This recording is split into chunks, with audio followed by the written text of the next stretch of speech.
I have just installed CorelDRAW 2024, and then these are the new updates that are very noticeable that I think all of you should know. And without further delay, let us get into it. So I'm launching my new CorelDRAW.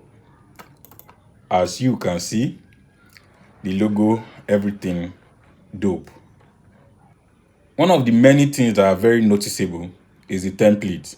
If you come to start new document, or you come to new, you come to file, and you come to new here, or you come to this place, or you come here, new, it's still the same thing, and you click on new, it will bring out this box, right? However, they now include templates where you can go and pick already made templates and use for your design. If I click on any one now, it should display here. You can see it, right? You can see this one is a brochure, right? You can see flyer. You can see anyone that you pick, you will be able to edit it and put in your information, right? Even though the designs are not that dope, they can do better. They can do better by sourcing for more creative designs from CorelDRAW users like myself and yourself, who have been creating mind-blowing designs, right? This one is mood board. If you want to generate mood board, you can put your images or whatever, you can put them here, right? This one is poster. You know, I just few templates. They can be more creative with it. They don't have to design it themselves. They can get it from people who are CorelDRAW users. But it's an upgrade. I like it. When you open anyone, it will open in CorelDRAW immediately, and then you can edit it. Let's wait for this one to load. You can see it. You can edit it. 30% off. You can change the font if you want. You can change the font to anything if you want. You can change the font if you want. You see that you can group, you can tamper with it, or do anything that you want to do on it. Right? That's one. Another tool that you will notice is Painterly brush tool. This is an entirely new an entirely new tool. It is the first that you will see when you come to artistic brush tool. It's like the face of that family of tool now, right? So if you click on anyone, for example, let's say you have something like this object you're seeing right here, or let's say you have a text like this. Let's use E. I want it capital. Let's say you have something like this. Let me even change the font to something else. To apply the effect, I'll just need to remove the fill and like give you outline. Then I will come to Painterly. When you click on Painterly, the property will show here. Then you can now locate which one of the brush that you want to use. Let me look for, there is one I used before that I liked. I don't know. Let me find it. There are a lot of them. You just look for it. Okay, let me see. Fury. You can see what I have. Let me remove the outline. See what I have. Then you can come here and then adjust it. Let me adjust it to like 0.3. And then you can change it to, which one did I use before? I can't find that one that I used. However, you can change it here. You can adjust it here. Adjust it like this. You can give it a fill color. I don't know. CorelDRAW needs to really upgrade. I don't know what are these. What will I use this for now? Well, it might be useful maybe when I need to create a background or something. You know, you can adjust it here.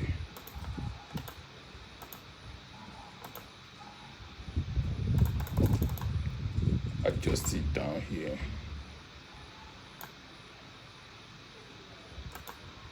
Let me look for another one. I don't like that one. Okay.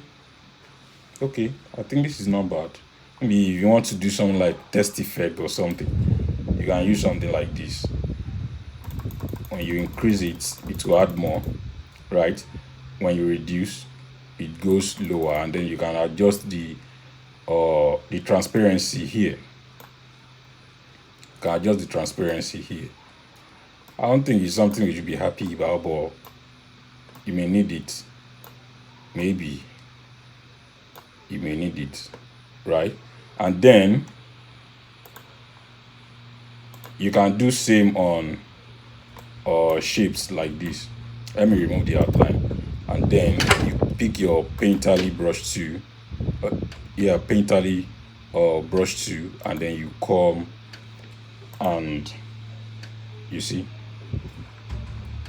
you can give it outline. If you give it outline like this, the color will change. You can give it fill. Well, I don't. This is nice. This is not bad though.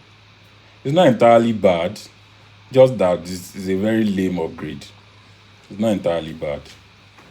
I like this. I'm already thinking of designs I can use this for. This one is not bad. You can change it again. Let me look for another one. Do you have something like flare or something?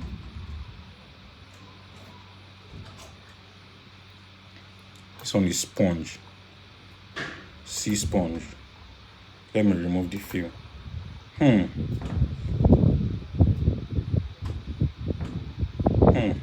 This one is looking like Christmas design kind of. I don't know. But then this one is not bad. If you apply the two on shapes, I think it's not as bad as on text, right? I think it's not that bad. I think I like this one. Then you can increase the transparency or remove it completely. I think I like this. I think I like this.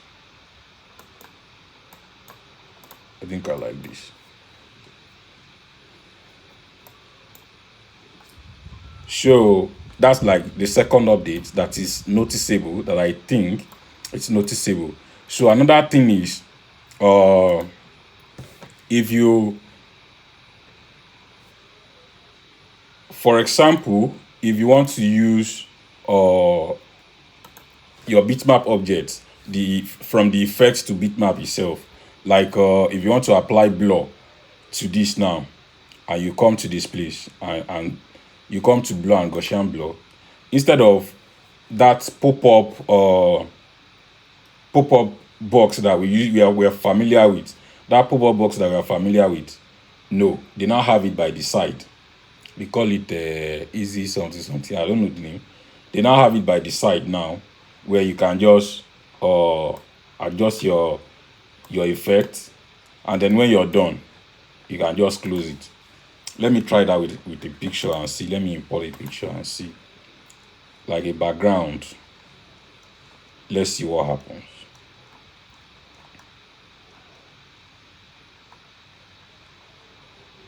Let me bring in something like this.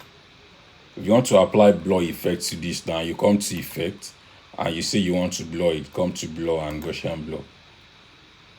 You see, instead of that pop-up box, you now have it by the side, right? Anything at all that you pick is coming here. See, anything at all is coming here. You can adjust it here.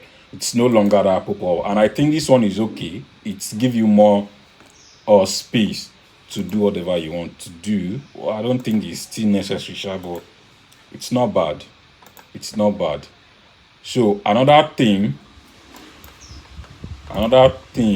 is that you can now use offline fonts that are not installed on your system, maybe on Google Fonts or something, or the ones that are already on your system but you've not installed them. You can now use them in CorelDRAW. How do you do that? I think this one is very, very interesting though. Among all the upgrade, all the new features, I think this one is the oga patapata of them all,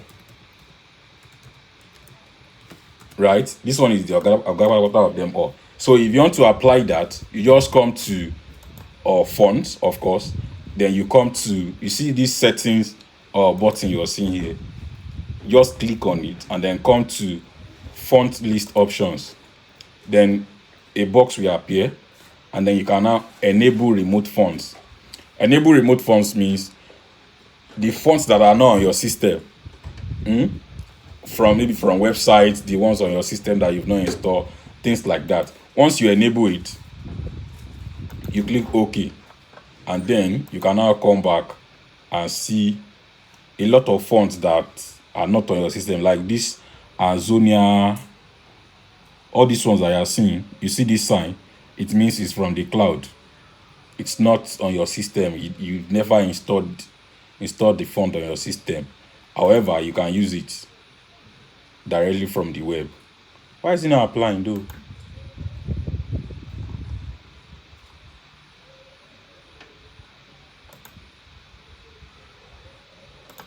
I don't know. It's supposed to apply, but then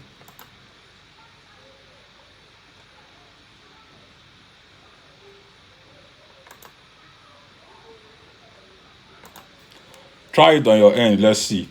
I don't know. It's supposed to apply, but I don't know what happens. Sometimes when you use the right version of CorelDRAW, I don't know, the very right version, I'm supposed to see that.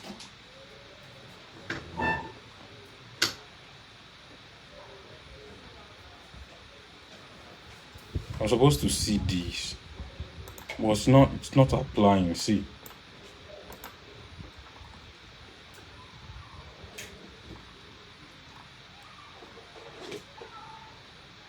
I'm supposed to see this now,